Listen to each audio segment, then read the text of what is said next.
Coucou tout le monde, aujourd'hui on se retrouve pour les sorties livresques du mois de juillet. Ça a été assez simple cette fois-ci, je dois l'avouer qu'il n'y en ait pas énormément. J'en ai trouvé quand même quelques-uns donc on va partir tout de suite. Le 1er juillet va sortir Les Autres de Valentin Van Wout aux éditions Rivière Blanche. C'est une maison d'édition que je ne connais absolument pas. Je crois ne jamais l'avoir croisée sur le chemin de ma route. C'est peut-être une découverte. Qui sait, mais je vais quand même attendre les retours de ce livre-là. Certains mystères ne devraient jamais être révélés. Erwan est un étudiant en photojournalisme et va se réveiller au cœur d'un champ de bataille, sans le moindre souvenir de son arrivée. Il ne sait pas ce qu'il fait là, qui l'a plongé dans cet enfer, et qui sont ces autres, les mercenaires mystérieux engagés dans une guerre sans merci contre une menace implacable. Et on va être à des milliers de kilomètres où le commissaire Paul est en train de traquer un tueur en série qu'il n'arrive pas à attraper. Des adolescents sont retrouvés mutilés, et marqué d'étranges codes barres. De réalité, de descente aux enfers, un terrible secret qui n'aurait jamais dû ressurgir.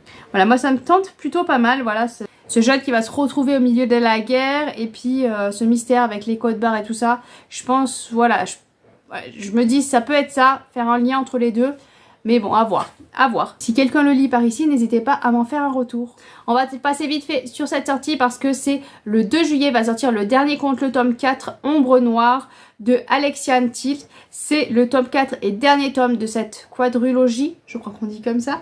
Je ne m'étais pas penchée au départ sur cette saga et finalement j'ai vu tellement de retours très positifs que les gens ont réussi à me donner envie, donc à un moment donné, je pense que je vais craquer.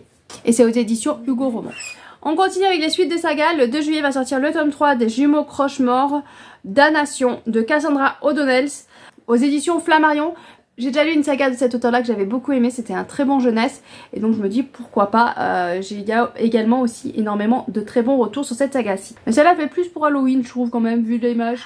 Encore le 2 juillet va sortir Le Secret de Belten de Belle Lomi aux éditions Conséquences. Alors j'ai déjà 2 livres de cette maison d'édition parce que je les ai commandé sur Ulule pour soutenir cette maison d'édition pour leur démarrage. Et là, le résumé, la couverture est tout à fait splendide et le résumé me donne énormément envie. Et si le bateau censé vous sauver s'avère être un tombeau? L'humanité n'est plus. La terre est presque entièrement recouverte d'eau et les mages sont à blâmer. Les rares survivants ont embarqué sur des bateaux cités qui voguent désormais en quête d'un endroit où s'établir. Enfin, qui voguait? Un seul navire demeure, le Belten. À bord, Orléans, une mage clandestine ne croit plus en rien.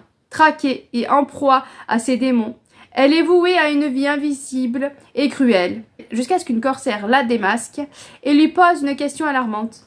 Après 10 ans à parcourir le globe, comment se fait-il que le Belten n'ait toujours pas accosté sur la terre promise? Si elle veut sauver sa peau, Orléans doit mettre ses réticences de côté et servir les intérêts de cette femme sibylline appartenant à l'élite violente du bateau, à la recherche de leurs pires secrets. Voilà, moi ça m'intéresse. Est-ce que c'est une romance FF? Je ne sais pas, mais en tout cas, ça me donne très envie, forcément. Sur les mers, un monde qui est parti sous les eaux. Moi je dis oui. Je dis oui. Encore le 2 juillet va sortir À l'aube des flammes de KX Song aux éditions Brajlon. Là c'est une, a priori, romantécie, mais dans les petits mots-clés, il y avait écrit Mulan. Donc forcément moi, je suis tentée. Baignée de romance et de magie, portée par un souffle puissant, cette fantaisie inspirée par la légende de Mulan suit les aventures d'une jeune femme déterminée à choisir sa destinée, même s'il lui faut pour cela s'opposer à tous ceux qu'elle aime. Voilà, je n'en lis pas plus. Moi je vois le mot Mulan, j'ai envie de le lire. On va passer vite fait, c'est une suite aussi de saga. Le 2 juillet va sortir Arborescence, le tome 3 de Frédéric Dupuis aux éditions Brajlon. Il sort, c'est une sortie poche. Excusez-moi, j'ai pas précisé, mais de toute façon à côté, je vous mets un petit descriptif. Et vu le prix, voilà, vous pouvez deviner que c'est une sortie poche. C'est une sortie poche, j'avais repéré, je me rappelle, le tome 1 en brochet. Encore une sortie poche, le 2 juillet va sortir Floweress, désolée pour la prononciation, de Catherine Becquerel aux éditions, c'était aux éditions Big Bang. En poche, je ne sais pas exactement, pareil, je vous mets dans le descriptif. Là, on était avec La magie de Clara a toujours été sauvage. Mais elle n'a jamais été dangereuse. C'est alors qu'un simple contact fait éclore des fleurs empoisonnées dans la poitrine de son père. Le seul moyen de le guérir est de lancer un sort extrêmement difficile qui exige un contrôle parfait. Et la seule personne prête à l'aider est son ancien meilleur ami Xavier, qui est passé d'un enfant doux et timide à quelqu'un de distant et mystérieux. Xavier demande un prix terrible en retour, sachant que Clara donnera n'importe quoi pour sauver son père. Alors qu'elle s'efforce de réconcilier le nouveau Xavier avec le garçon qu'elle aimait autrefois, elle découvre de nombreux secrets qu'il cache. Et alors qu'elle cherche la vérité, elle découvre la racine d'une terrible obscurité qui s'est emparée de la reine. Une obscurité que seule la magie de Clara est assez puissante pour arrêter. Voilà, ça me donne envie. J'avais vu quelques retours. Pas énormément. C'est vrai que j'avais pas vu énormément de retours, mais les peu que j'avais vus, c'était assez positif. Donc pourquoi pas. On passe au 3 juillet où va sortir Indiana Bones, le tome 2. Indiana Bones et la bibliothèque maudite de Harry Epp et Rebecca Begle. Je sais pas comment on le dit. Éditions Saxo, donc c'est un jeunesse. Saxo, c'est une branche des éditions de Saxus, mais pour les plus jeunes. Et j'ai repéré énormément, vraiment, je trouve que Saxo sort vraiment des très beaux livres pour les plus jeunes. Et là, on est avec un chien qui parle. Je vais peut-être lire le résumé du tome 1. Accrochez-vous pour le déliro voyage. Indiana Bones n'est pas un chien comme les autres, il parle et avec sa maîtresse et meilleure amie Asha, ils peuvent résoudre tous les mystères. Voilà, donc on est avec un chien et une petite fille qui vont résoudre des petits mystères. Ça a l'air plutôt pas mal, moi je le note pour ma fille et ils écrivent à partir de 9 ans. Et on reste avec les éditions Saxo, je vous ai dit qu'ils avaient l'air de publier de très belles choses. Donc le 3 juillet va sortir l'Académie des Pirates, le tome 1, un nouveau à bord de Justin Somper. Donc là on est en 2507, les océans ont presque submergé les continents. Le nouvel âge d'or de la piraterie peut commencer. L'Académie des Pirates est l'école la plus cool du monde. Ici on apprend à naviguer, à faire des nœuds pour piéger ses adversaires et à se battre à l'épée. Bref, on apprend à devenir un vrai pirate. La clé pour réussir, rester soudé.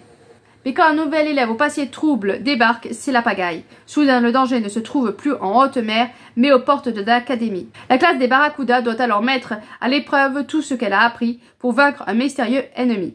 Et ce, peu importe ses plans diaboliques. Et pareil, là, c'est écrit à partir de 9 ans. Donc voilà, donc ça peut être des petits jeunesses comme ça qui peuvent être intéressants. On reste aussi le 3 juillet avec les éditions Saxo, l'école secrète des dragons, le tome 6, la rébellion des dragons de Emily Sky. Donc ça fait un petit moment que je l'ai repéré. Pareil, je pense voilà que comme l'histoire des pirates et celui-ci, ça peut être intéressant pour mon fils et pareil, c'est à partir de 9 ans. Donc je pense que voilà, un des deux livres pourrait faire, je vais essayer de lui en parler, voilà, pour le faire lire cet été. C'est pas gagné, mais je tente toujours. Voilà, je tente toujours d'essayer de faire lire. On continue avec le 3 juillet, va sortir Les Liens d'Erizosia, le tome 1, un destin forgé dans le feu aux éditions de Saxus. Bah tiens, on reste dans la même branche. Sauf que là, c'est un peu plus young adulte. Au temps des dragons, les puissants souverains du clan d'Arcatien régnaient sur Tirten. Je suis désolée si je prononce mal les noms, à chaque fois c'est un peu compliqué. Mais la matriarchie a dépéri au profit d'une lignée de rois de plus en plus faibles, pervertis par les préceptes d'une religion oppressante.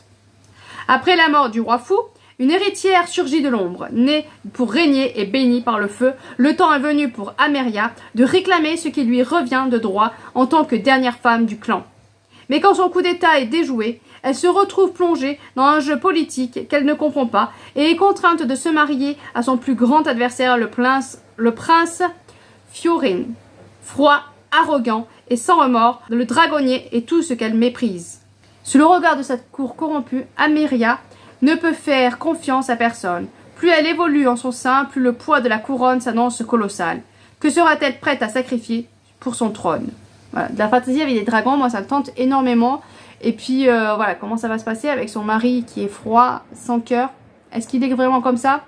Souvent il y a toujours un déclic à un moment donné. Mais à voir, ça peut être pas mal.